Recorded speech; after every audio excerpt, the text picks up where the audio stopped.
afternoon. One element at the top today, and that, of course, is in celebration of International Women's Day.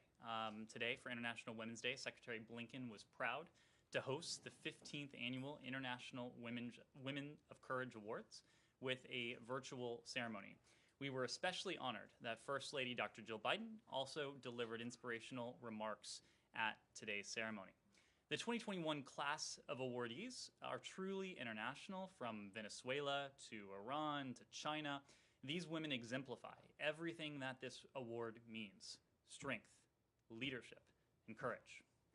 Following today's ceremony, the 2021 awardees will embark on an International Visitor Leadership Program virtual exchange to engage with and meet American leaders in their fields from across the United States. Over the last 15 years, the United States has proudly bestowed the International Women of Courage Award to more than 155 extraordinary women from over 75 countries.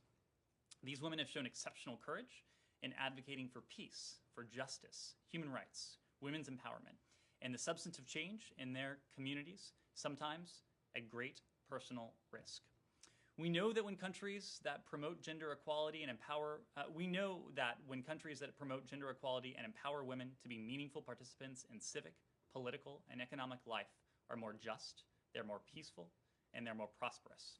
It has been a privilege for the United States to recognize these courageous women, and we will continue to advance gender equality and the global status of women and girls from all backgrounds and across all sectors as a foreign policy and national security priority. So with that, Matt. That's it? Nothing else? That is it. To the top? Okay, just very briefly on that, on the IWOC awards, as they're known around here.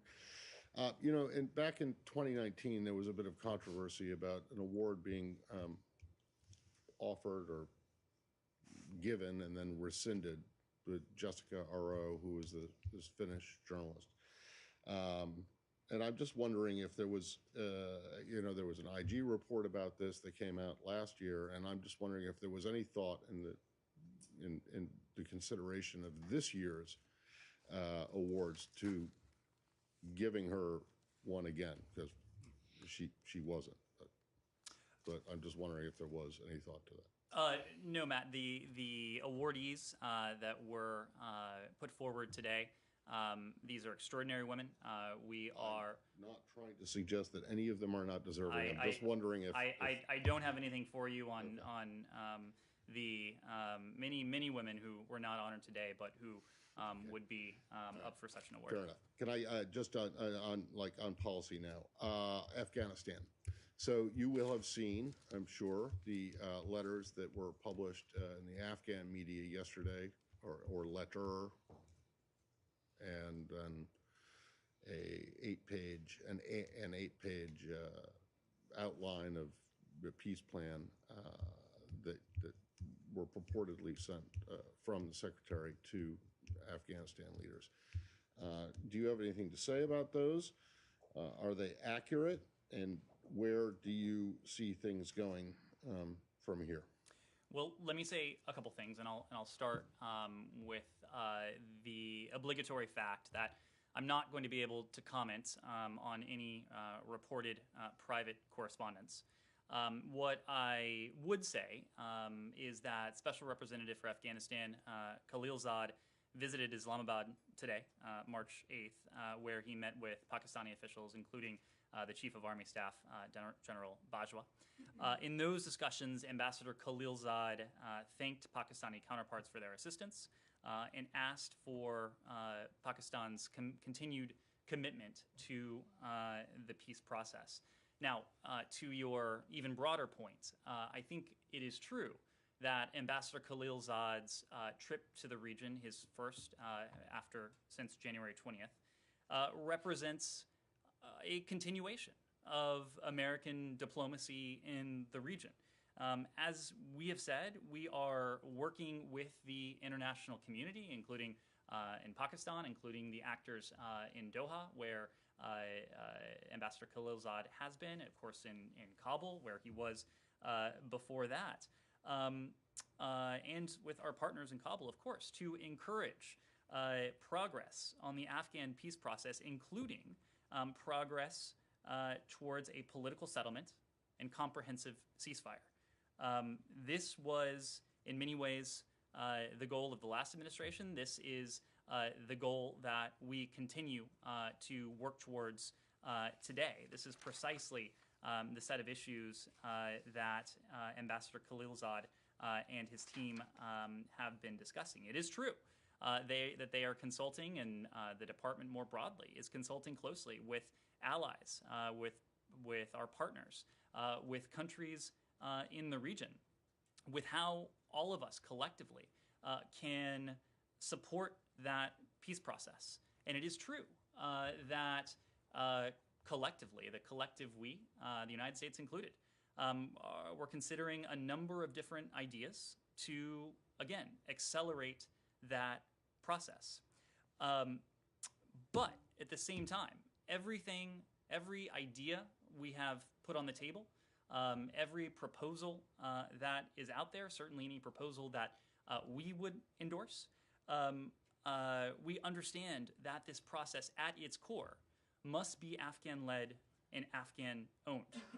What Ambassador Khalilzad understands, what his team understands, what this administration understands and requires, is the knowledge that it is ultimately the right and responsibility of Afghans to determine their political future. The United States has a support role to play. The international community needs to support that process, needs to be constructive, and that is precisely why Ambassador Khalilzad has been in the region undertaking this important diplomacy. Okay. So I don't want to draw this out, but when you say that you're not going to talk about any purported, you're not going to get into any of the specifics of, because it's quite specific what has been put out there, and it looks to be, genuine. It does not look like it's fake. So can you at least, without getting into any of the details, confirm that those are actual, those are genuine copies of the letters, and if you can't, it seems like you are at least confirming that you have put ideas out there, and so why should we not think, or why should we not think that these are the real deal? Well, I would say, generally speaking, it is often important for our diplomatic efforts that we're able to conduct them in private. We seek to bestow upon all our initiatives, whether it's in Afghanistan or anywhere else, the greatest chance for success. And oftentimes, that success, and at least in the first instance, some degree of private back and forth, oftentimes do go hand in hand. To your second question, though, it is absolutely true that the United States has sought out ideas to advance the prospects for peace, the prospects to galvanize a durable peace. And again, a durable peace that must be Afghan-led and Afghan-owned. So it's certainly not that we're trying to be prescriptive. We are trying to support and doing everything we can to support the parties, doing everything we can to bring our international allies, to bring our international partners, to bring others in the region together to make clear that all of us have a stake in Afghanistan's future security, stability, ensuring the durability of the gains, including the important gains for women and girls that have been achieved in recent years. But ultimately, this is an Afghan-led, Afghan-owned process, and we are there to support that. Thanks. So just generally then, how would you describe how these discussions, negotiations, however you want to characterize them, are going with the Afghan government, with the Taliban, with folks in the region? How's the process going? Well, look, it is not uncomplicated.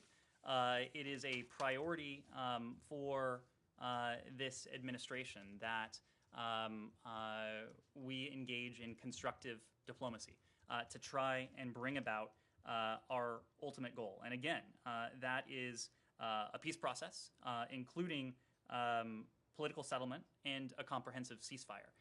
That is what we're working towards. I think it's too early, again, to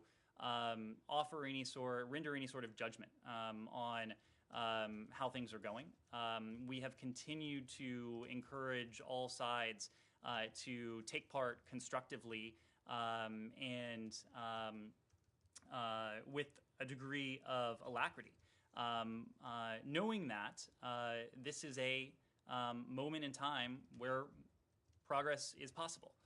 We want to do everything we can to facilitate that progress, to support the dialogue, the inter-Afghan dialogue between the various parties. That's precisely why we're there. We are continuing to engage in that diplomacy with the parties there. And on Ambassador Khalil Azad's meetings in Doha, can you give us any readout of the meetings with the Taliban? Because he tweeted about his visit to Kabul, but we haven't seen anything from him about the visit to Doha yet.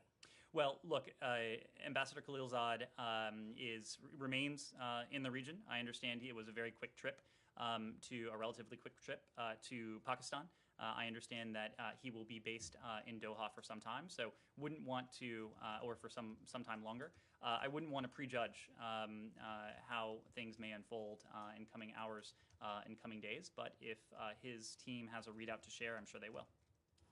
Yes, well. Yeah, just following up on, does it make sense for, you said all sides should participate constructively in this process. Does it make sense for the Afghan government and the Taliban to have a future role in governing or security in Afghanistan, or just for one or the other? Well, what we have said is that in order for any sort of peace, any sort of ceasefire to be effective, it needs to be just and it needs to be durable. So we are looking at ways, and we are supporting efforts that would allow the negotiating parties to arrive at a peace process, including a political settlement and a comprehensive ceasefire that is just and durable. At the same time, what I said before remains operative, that we are not seeking to be prescriptive. This is an Afghan-led, Afghan-owned process. Our interest in this has been our interest throughout. It's not just this administration, wasn't just the last administration. It's been, in fact, 2 administrations before that. To find a means to quell the violence and to find a political settlement, to arrive at a political settlement that is not fleeting, but in fact is durable and is as just as it is durable. Yes. Can I move on to Yemen? Sure. Let's do one more quick question on Afghanistan. Sorry. When you say that you want all sides to engage constructively and with alacrity, do you believe the government is doing that so far? When you say the government, you mean the government of Afghanistan? Government, yeah. Well, what I would say is that, of course, the Afghan government remains a close and indispensable partner. We'll continue to work closely with President Ghani, with Chairman Abdullah. It's also important that we have a unified approach from the Afghan government interlocutors. We are supporting and encouraging all sides to take advantage of this moment. That includes the Taliban negotiators, and that includes the Islamic Republic negotiators as well. Yes. Yeah, on Yemen. So what is the U.S. assessment on where Sunday's attack on Saudi Arabia came from? The Saudi Energy and Defense Ministry said yesterday the drone launched a thruster came from the sea. Do you have any information or evidence to suggest that it came anywhere else from Yemen? Well, aside from Yemen? Yes. So to your first question, we believe this was a Houthi attack that originated in Yemen. There is an investigation ongoing, so we'll defer to that investigation. Broadly speaking, I would say that we condemn the egregious Houthi drone and missile attack against Saudi Aramco's facilities in Dhahran and Rastur Noura, and other civilian sites, including Hamis Mushat and in Jeddah. These attacks are unacceptable. They are dangerous. They put the lives of civilians at risk, including the lives of U.S. citizens. We are and remain deeply concerned by the frequency of Houthi attacks on Saudi Arabia. Attacks like these are not the actions of a group that is serious about peace. We call on all parties to seriously commit to a ceasefire, to engage in negotiations under UN auspices, in conjunction with our Special Envoy, Tim Linderking, who in turn is working closely with the UN's envoy, Martin Griffiths. The Houthis, in our view, and in the view of our allies and partners, have to demonstrate their willingness to engage in a political process. They need to, quite simply, stop attacking and start negotiating.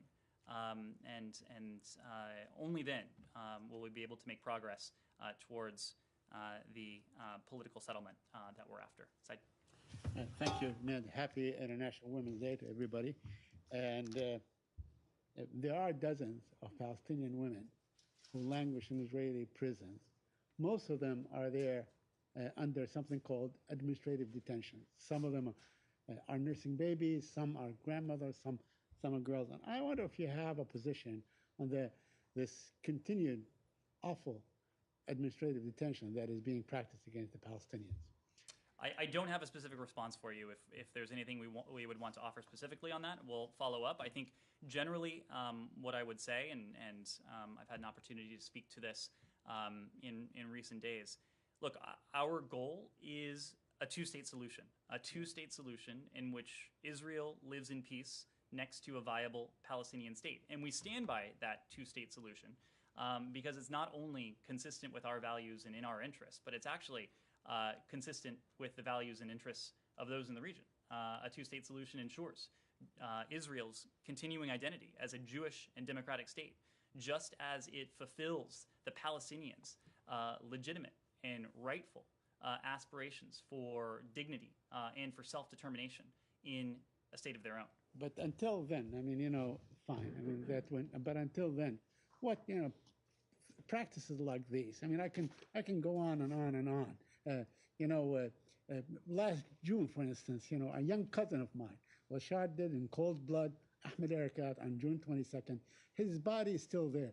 The Israelis have not turned back this to his family just to torment them. There are 67 cases like this. So I just want to ask you, I mean, what are you doing different than, let's say, your predecessor? The embassy remains in Jerusalem despite being against international law. The office remains closed. Resuming aid to UNRWA has not taken place. I mean, I can go on and on and on. So how are you different from the previous one? Saeed, we as an administration do indeed look forward to deepening our engagement with the Palestinian people and the Palestinian leadership. I'd rather not make comparisons, but I will say that is our priority. That is our policy. As part of that, we are reviewing the diplomatic presence that you alluded to. We are ensuring that it will enable us to fully conduct our complete range of activities, including engagement with Palestinian people, with the Palestinian authorities, public diplomacy, assistance, diplomatic reporting. We've talked about our commitment for funding for Palestinians, including Palestinian refugees. We are committed to all of that. It is, I think you will see concrete manifestations of that going forward. Last one on this. I don't want to. When are we going to see these? We have said consistently that these are priorities of ours. It is the policy of the Biden administration, and you will see it going forward. Sorry, you said we're reviewing the diplomatic presence you've alluded to. Do you mean where the embassy is based? I mean, look, there are final status issues, but the details of our diplomatic presence in Israel, including in Jerusalem, those are the details we're looking at. Are you reviewing where the embassy is based? Are you thinking about moving it back? No, to Tel I'm Aviv? sorry. I Okay. did not intend to suggest that. Yes. Okay. The former administration took the word or the designation as occupied territory for the West Bank. Do you stand by that? Are you maintaining the same thing? What is the status of the West Bank in your view? Well, as a historical matter, I think it is undeniable that Israel occupied the West Bank, Gaza, and East Jerusalem during the 1967 war. Thank you. Again, our policy is a two-state solution in which Israelis and Palestinians live side by side in peace and security in states of their own. Well, when do you expect these moves that you were talking about when I just said when? I mean, sometime soon in the, or is there really no timeline on it? Because, I mean, if you're looking at this from the Palestinian perspective, they've been waiting decades, right, for some kind of move. We certainly understand the urgency of it. You have seen this administration's commitment to humanitarian assistance in key arenas, and we have spoken of our commitment to humanitarian assistance for Palestinians as well. Move back there, yes. China? China, sure. Yesterday, Chinese Foreign Minister said a new Coast Guard law does not target no specific country, and it is in accordance with international law. Do you have any response to that statement? Well, we issued a statement on the Coast Guard law. It was several weeks ago now. I believe it was 2 or 3 weeks ago. We would stand by that statement at the time. Can I stick with China? Sure. Was it 2 or 3 weeks ago? I believe it was 2 weeks ago. I have a few questions on the ongoing genocide in China. I know that the Biden administration is reviewing their China policy, but are you guys planning to impose a cost on China more so than the Trump administration did for carrying out this genocide that you guys have declared is a genocide against the Uyghurs and other Muslim minorities in China? Well, to put a fine point on it, the Secretary has made clear that in his judgment, genocide was committed against the Uyghurs in Xinjiang. The PRC also has committed crimes against humanity in Xinjiang against the Uyghurs, who of course are predominantly Muslim, and members of other ethnic and religious minority groups. And that includes imprisonment, torture, enforced sterilization, and persecution. These atrocities, we have made the point, shock the conscience. They can't be ignored, and they must be met with serious consequences. You asked what the United States will do. I think the question that we are posing to like-minded allies and partners around the world is what collectively can we do, not only to impose costs on China for what has transpired, but in order to seek to ensure that these atrocities do not continue going forward. Again, our China policy is predicated on our core sources of strength, and we've talked about those sources of strength from this podium before. An important one, 2 important ones I would flag in this context. Well, number 1, our values. They give us, together with our international partners and allies, a comparative advantage. But 2, it is that system of partnerships, that system of alliances that in many ways is the envy of countries, especially our competitors and our adversaries the world over. Because our competitors know that our system of partnerships and alliances, it's unrivaled, and it gives us a unique system of what DoD might call force multipliers. And that is precisely the tool that we seek to leverage going forward in imposing costs on China for this behavior and making clear that these sorts of atrocities must not continue going forward. Okay, sorry, bear with me. I have 2 more questions. Ekpar Aysat, I don't know if that you know, he was a Chinese national and a Uyghur.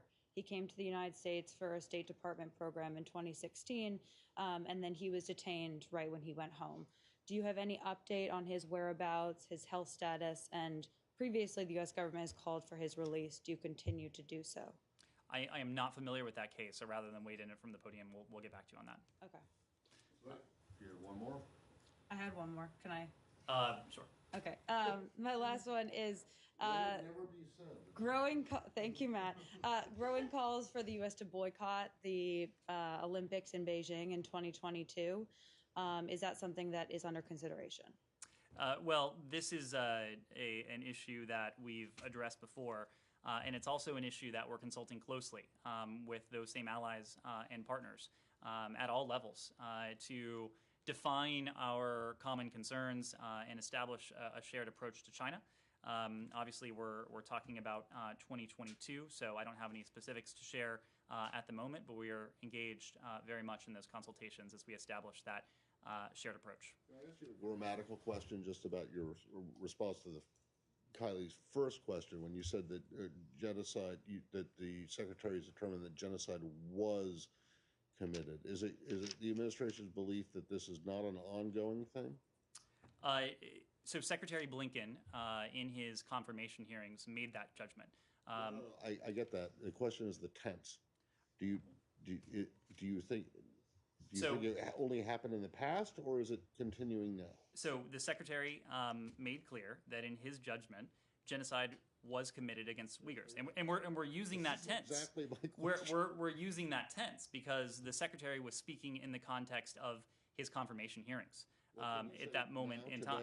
That was a month ago. The questions of genocide, questions of crimes against humanity, these are always questions that our bureaus are looking at.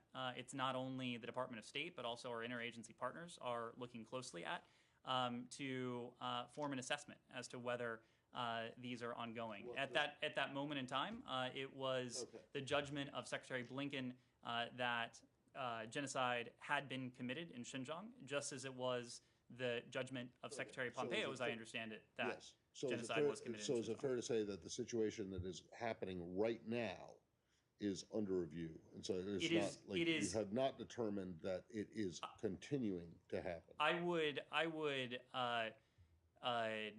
make the point that these reviews are always ongoing. It is not that we have to formally initiate a review.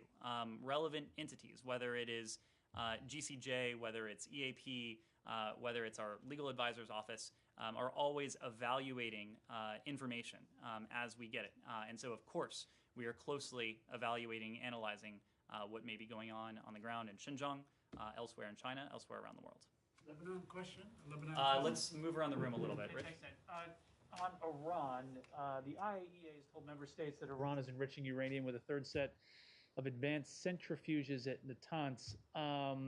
Your comment on that, and also, is there a point where the administration's offers to Iran for outreach expire with these escalations?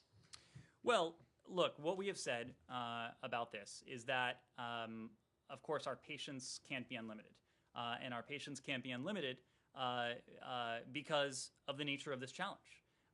It is the nature of this challenge where every day that it goes unaddressed, our concerns grow. And that is why, from the early days of this administration, we set out about the task of, in the first instance, consulting with partners, with allies, with members of Congress, to share ideas, to synchronize approaches, and ultimately to execute on that approach. And we did that on a tactical level just a few weeks ago when we made clear that the United States would be willing to engage in direct dialogue with Iran if the EU offered to host such a meeting, as it subsequently did, in the context of the P5+1. We continue to believe, as we have said from the start, that Iran's nuclear program is a challenge best addressed by diplomacy. From our side, it will be clear-eyed. It will be principled diplomacy conducted in lockstep with our partners and allies towards our end goal, and that is a permanent, verifiable prohibition on permanent, verifiable limits on Iran's nuclear program, ensuring that Iran can never acquire or obtain a nuclear weapon. We have spoken about the steps that Iran, over the past 2 or so years, has taken away from the nuclear deal. Of course, those steps are concerning. The IAEA has spoken about those steps as well. Director Grossi has engaged in discussions with the Iranians. The IAEA, its Board of Governors meeting recently addressed them as well. We have, as we have said, full faith and confidence in the Director General as we continue to leave the door open for diplomacy. Again, we are not dogmatic about the form these discussions or talks or exchanges of information might take. But what we are dogmatic about is that end goal, and that is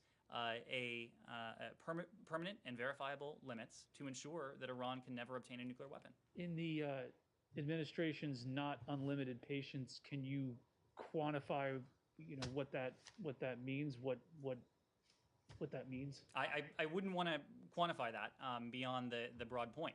What I would also reiterate is that we have made an offer. We have made an offer to engage in good faith discussions in the context of the broader P5+1 setting. We have seen various public comments from the Iranians on this score.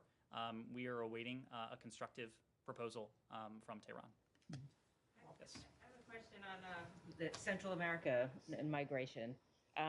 You've talked about the need to work with countries in the region to deal with the drivers of migration, but I wonder if you think President Hernandez in Honduras is an appropriate partner for the U.S. or if he's making matters worse. Well, what I would say, and this applies to Honduras, of course, is that we are committed to fighting corruption around the world. Corruption and impunity are endemic in some countries in the Americas. We believe that we have to work with partners to address broader governance challenges. First, if we want to solve poverty, inequity, lack of representation in government. And so we'll use all tools at our disposal to fight that corruption and impunity, and to fight to combat that transnational crime that often goes along with it. And we do that not just to be virtuous. Of course, we believe in anti-corruption. We believe in doing everything we can to combat transnational crime. But we also do that knowing that these same forces tend to be drivers of the sort of irregular migration that we have seen from the region. So our approach is one of partnership with the broader region. It is partnership with countries of the Northern Triangle. It is partnership with our partners in Mexico, of course, knowing that we have to fight and combat these forces of corruption if we are going to make progress on the broader challenge of irregular migration. Is he a partner, Hernandez? Look, we understand that we need to work constructively with countries in the Northern Triangle. I would hate to put, I would be hesitant to put a label on it. I think what we understand and what we are confident in is that unless we make progress on these underlying challenges, we're not going to make progress on the challenge of irregular migration. Staying in Latin America, is it fair to say that the Biden administration is pursuing regime change in Venezuela? It is fair to say that the Biden administration supports the democratic aspirations of the people of Venezuela. Our overriding goal is to support a peaceful democratic transition in Venezuela through free and fair presidential and parliamentary elections, and to help the Venezuelan people rebuild their lives and their country. We know at the root of much of the misery and the suffering of the people of Venezuela stands one individual. And we've been very clear that Nicolas Maduro is a dictator his actions have not been in the best interests of the people of Venezuela. It hasn't just been the United States that has been saying that. It has been the United States and many of our closest partners, both in the region and well beyond. So it's basically a nicer way of saying Maduro must go. We believe and we support the democratic aspirations of the people of Venezuela. That is why we are committed to supporting the people through humanitarian measures and also targeting regime officials and their cronies involved in human rights abuses and corruption. Yes. On Myanmar, does the State Department have any comment on reports that 5 media companies have had their license revoked? Is the State Department doing anything to ensure that independent reporting can continue on the ground? And then I have a Japan question. I missed the first part of your question. That reports that 5 media companies had their licenses revoked, and is the State Department doing anything to ensure independent reporting can continue on the ground? Absolutely. So we have spoken. We have voiced our support, not only for the people of Burma, who have been demonstrating and taking to the streets peacefully to show their support for their democratic government that has since been deposed, to make clear that they stand with the democratically elected civilian government. But as we have said from this podium before, we have very strongly condemned the junta for the in many cases violent crackdowns on those peacefully taking to the streets and on those who are just doing their jobs, including independent journalists who have been swept up. In many cases, these individuals have been imprisoned for doing nothing more than attempting to exercise their rights and to make sure that citizenry both in Burma and around the world remain informed. And so we have voiced our strong condemnation of their arrest. We have voiced our strong concern for the fact that peaceful protesters, journalists, and other elements of civil society have been subject to this, in many cases, violent crackdown that we've seen from the part of the junta. And then quickly on Japan, over the weekend there were reports that Prime Minister Suga could visit as early as April.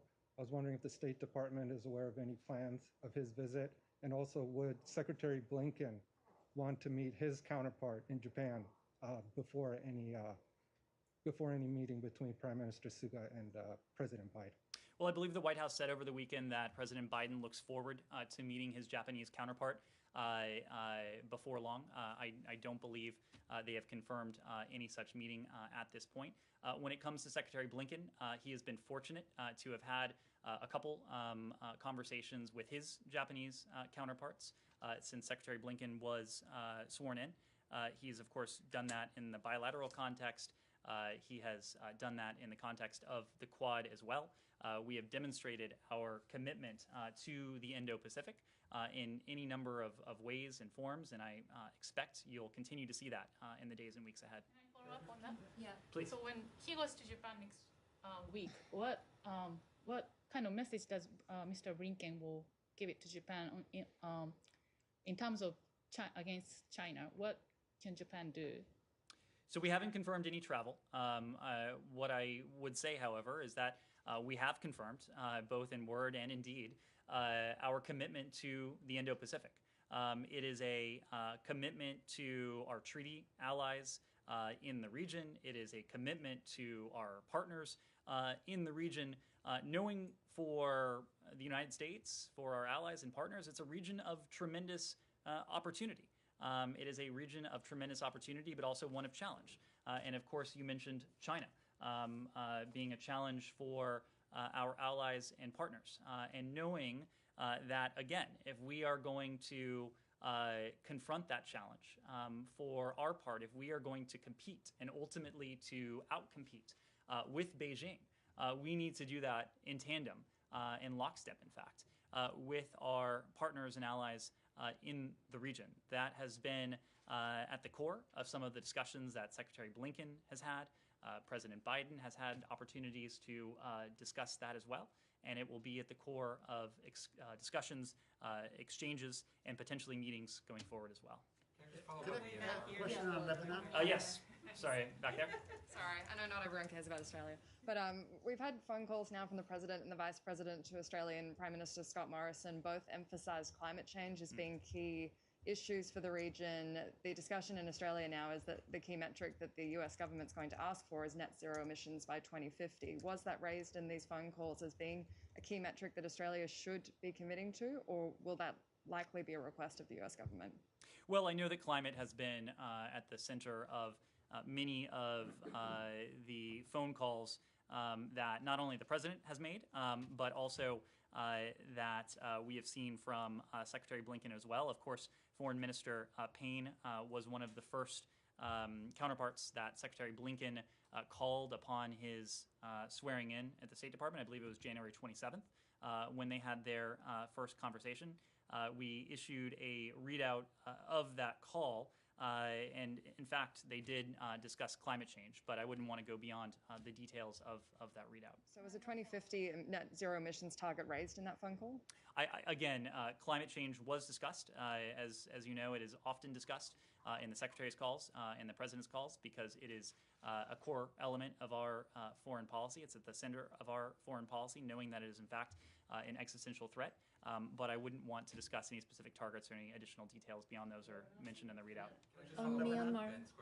The first question about Myanmar. South Korea. Is Go ahead. anyone else going to ask about South Korea? No. I can after just on Myanmar quickly. There are reports that 3 more protesters were killed today. There are reports that at this hour, security forces have essentially trapped protesters in Yangon, about 200 of them or so. And the UN Special Envoy for Human Rights in Myanmar said that the security forces must end what he called an escalation of terror tactics.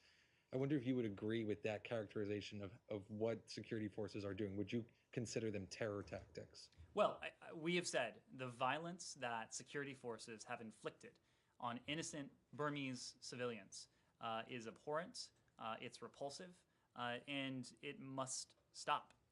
We have been appalled by the violence perpetrated on the people of Burma in response to nothing more than their peaceful calls to respect their rights and to restore their democratically elected government. European Union is preparing some sanctions on the military businesses Meccan-Mel. US has put them in the entity list last week of Commerce Department, but that's a little bit toothless, to be honest. Are you guys going to try to match those sanctions? Are you thinking about designating those military businesses as well? We are always looking at ways that we can hold the junta to account for the coup that they perpetrated, for their anti-democratic actions. As we have noted before, several of our closest allies and partners have enacted their own policy responses to this. We have mentioned the Canadian sanctions, the British sanctions. I wouldn't want to get ahead of others who may be planning their own policy response. We, of course, have announced, I believe it is, 2 tranches of sanctions in addition to the commerce announcement last week, the additions to the export control list. We know that our response and our efforts to hold the junta to account for its coup will be most effective when we act in close coordination with our partners and allies around the world. We continue to discuss these and we continue to look for ways to work together to ensure that our measures of accountability are most effective. A couple final questions. Lebanon, really quick on Lebanon. I mean, as the country really is delving into chaos and total paralysis, my question to you, has there been any conversations at the level of the Secretary of State or maybe, other than the embassy? What kind of conversations are you having either with the President of Lebanon, Mr. Owen, or with the Prime Minister designate, Mr. Hariri? Well, I don't have any conversations to read out, but as I mentioned, I believe it was last week now, we of course are monitoring very closely the situation in Lebanon.